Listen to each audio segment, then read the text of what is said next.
Hey, what's up, everybody? Gregory's Odd World here on a beautiful day in Portland, Oregon. And today, the subject matter is stop bickering. And this is dedicated to my sister, as I wasn't strong enough to call back and apologize or even try to make things a little bit easier for us. So I like to bicker. My sister likes to bicker. And I'm sure you guys do too. I'm gonna roll up these windows because I want you guys to be able to hear me. Bickering really is the heart of resentment, in my opinion.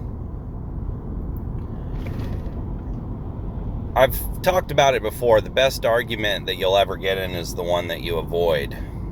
But for some reason, I can't seem to avoid these arguments. And I know why. As much as it pains me to admit it, the reason why I don't avoid these arguments is because I feel the need to be validated. I feel the need to express my concern and not just be right. Because it's not always just about being right. My dad used to always say, do you think that because I'm right, that made me happy? And I would think about that, and I didn't really understand what he really meant, but I'm starting to pick up on what he was trying to say. Now me, I'm a late bloomer, so I'm learning this stuff as I get older. But that doesn't mean that you guys, have to do that. You guys can learn this stuff when you're young. This way, you avoid this trap, because that's really what it is. It's a trap. So, first thing is, if it's really not that important, then why even bicker about it? And if it is that important, it's best to try to go at it from a understanding point of view rather than a subjected point of view. I feel like I try to go from both, but at the end of the day, I don't get to make the call. The people that I bicker with are the ones that get to make that call. Now, just know, if I'm bickering with you, it's because I care. Because I wouldn't waste my time on somebody that doesn't want to listen. Normally, if people don't want to listen, I put in my stop loss. And it doesn't take me very long. I will put it in pretty quickly. For example, when I'm talking to someone and they cut me off in the middle of my story or whatever I'm talking about, I'll just stop talking about it. And if they come back and ask, oh, I want to hear about that, then I'll talk about it. And if they don't, I just won't say anything. Because there's no point in trying to get them to value what you value. If they don't value it now, they're not going to value it then or later. So the way you figure out if they value what you have to say is by them actually asking questions. And unfortunately, most people that get in conversations are ready to reply rather than understand. And furthermore, it usually starts with I. They want to relate whatever's going on in your life with what's happened in their life, instead of saying, well, tell me more. Could you give me an example? And this is basically, intent.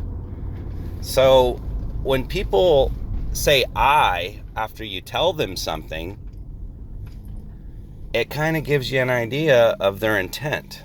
Now, it doesn't mean that they're always going to be that way, because we all catch this snare. and none of us are perfect. We're all human.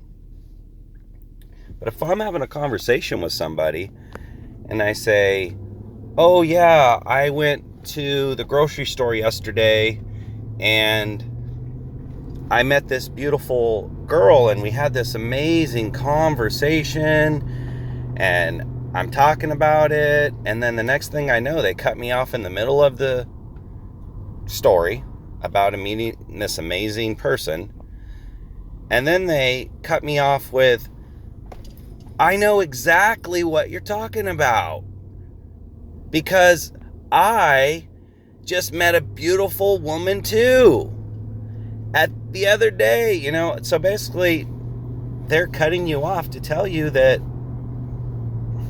their intent, their story's more important than yours. They're not really concerned with your story. So my suggestion, and it's not just stories, this happens with advice as well, but my suggestion is just put in the stop loss right there. Why even go on?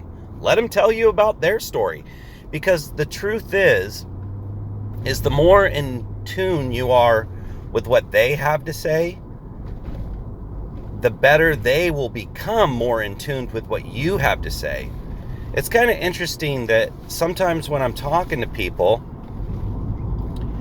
they will pride me on certain things, like, oh, you're such a great listener, or oh, you have really good advice. Oh, I find that very fascinating. I get this kind of stuff all the time. And the reason why is not because I'm really that great of a listener, not because I'm really that fascinating of a guy, because the truth is if I am, then great. So you guys get to make that call. But I don't feel that way, because that's not what's important to me. What's important to me is to see how others feel so that I can understand more about myself. I was watching a segment on the happiest man alive, and it actually brought something to my attention. I'd like to know who the happiest woman alive is too. And so maybe we'll do a video on that, but we'll stick with this one, the happiest man alive. And basically what he said is, well, first of all, the way he was dubbed the happiest man alive is he went to some neurosurgeons and they tested his brain, and he had the highest levels of serotonin that they had ever seen in any patient. And so they dubbed him the happiest man alive. And obviously people wanted to know. They didn't go, oh yeah, I could be the happiest man alive because my serotonin. No, they wanted to know. So they asked him questions about why he's so happy. And simply put, he said that he puts contribution, growth, and love ahead of security, significance, and certainty. I mean, that's basically what he said. He didn't really say it that way, and I can't really repeat what he said verbatim, but the gist of it is that is what makes him super happy.